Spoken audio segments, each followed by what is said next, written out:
भारत चीन सीमा विवाद को लेकर चीन की तरफ से अगर किसी ने सबसे ज़्यादा जहर उगला है तो वो है चीन का सरकारी अखबार ग्लोबल टाइम्स।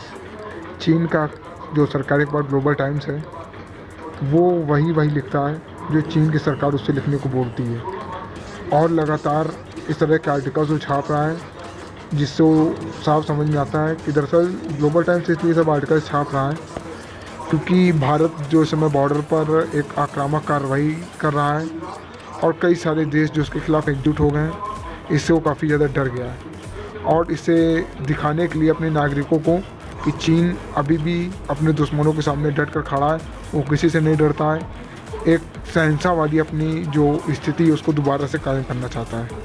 इस वजह से वो इस तरह के आर्टिकल्स लगातार छाप रहा है।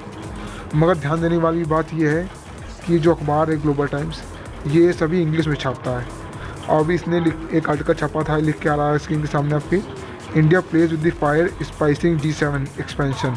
यानी G7 में जब यूएस ने इंडिया को बुलाया तो उससे काफ़ी बुरी तरह से घबरा गया। आखिर वो ऐसा क्यों कर रहा है? चाइना की जो 2% से भी कम आबादी है वही इंग्लिश समझ सकती है और ये अखबार एक इंग्लिश अखबार है। तो फिर जो ये अखबार लिखता है वो चीन के लोगों के लिए नहीं है, वो Bharat, America, Australia, Japan, south Korea और जो उतने भी वेस्टर्न देश हैं उनको डराने के लिए, पश्चिमी देशों को डराने के लिए कि चीन के लोग क्या सोचते हैं ये दिखाने के लिए। मगर बात तो कुछ और ही है। जो चीन का मेन स्ट्रीम मीडिया, जो उनके रीजनल लैंग्वेज में जो उनके चैनल हैं उसमें तो इसकी बात की कोई चर्चा भी नहीं हो रही। अगर हो भी रही है तो बहुत ही छोटे लेवल पे हो रही है। तो इस बात को दिखाना कि ग्लोबल टाइम्स जो लिख रहा है वो चीन का एक आम नागरिक सोचता है, तो ये बात पूरी तरह से बेबुनियाद है, पूरी तरह से गलत है।